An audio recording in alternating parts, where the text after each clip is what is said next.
Hi, this is a video of how to use Nintex Forms and Nintex Workflow in an on-prem environment to build out a resource request type scenario. So in this case, we're actually going to be reserving rooms. As you can see here, we have a room reservation request. So this is where you would build your Nintex form and your Nintex workflow. There's also a rooms list and a room reservations. Now, room reservations is a SharePoint calendar. You can see here.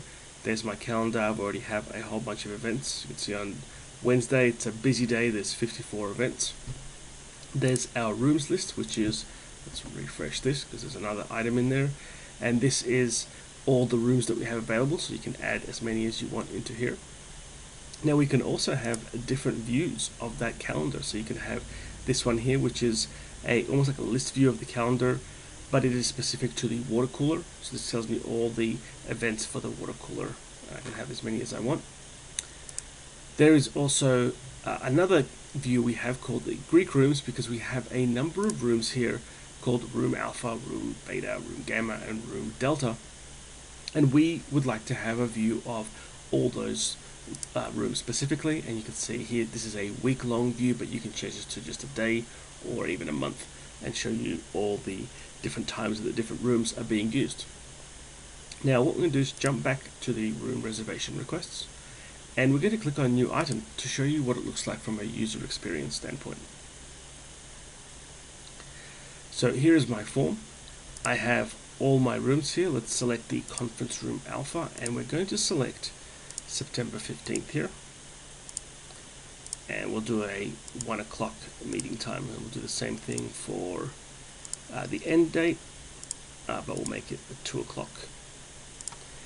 Now you can see it automatically tells me that this room is available between 1 and 2 p.m. Now if I go and change this, and let's say I don't need the main kind of the big conference room alpha, I just need one of the smaller rooms, which is the beta, and I select that, and that tells me automatically that that is actually unavailable. And I can flick through and see which ones are available. Delta is available, Gamma's unavailable. You can see you get that fast response time of actually getting that data back. Now you're probably wondering how exactly was that done. So let's jump out of here and we'll click on Nintex Forms and get an idea of what it looks like from a design standpoint. So firstly, the controls that you see on the form are just out of the box Nintex Forms controls. There's the drop down list that you see, all the rooms.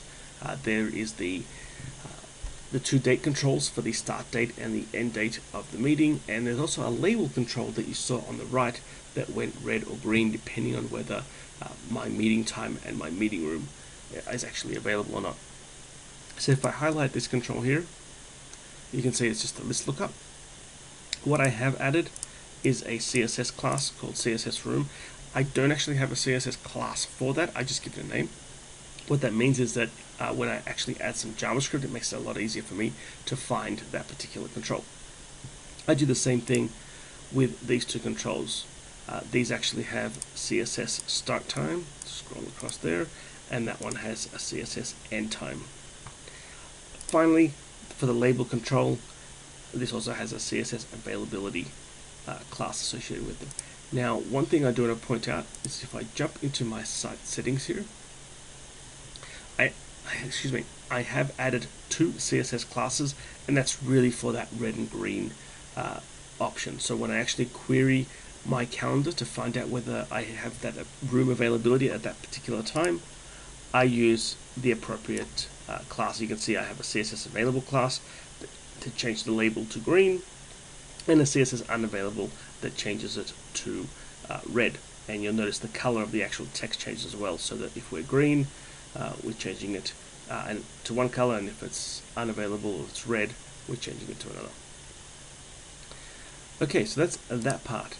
Now, just to show you what the JavaScript looks like, I'm going to do a really quick display of this, and you can see there it is right there. I'm not going to go through all the lines of code, but what it does really behind the scenes is that it adds some event handlers to the JavaScript, so to each of those controls, like the date controls and the drop down control for the room, so that when those are selected or changed, it's going to try to check the availability. it'll try to check the availability of that particular room at for that particular time.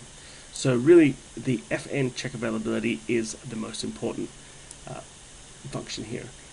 Now, there it is there. I specify the room, I get the start and the end date, and we expect it to be in a specific format. And that is because we are actually running a camel query against the client-side SharePoint object model. So you can see there, I've actually hard-coded the room reservations list name there, but if you're going to be building it out, you could probably pass it in as a parameter. That way you could really make this code a little bit more generic. And you can see there's all my camel query. We're doing a bunch of checks to look for items that either start or end at a particular time where that room is available or not available. And that is pretty much it.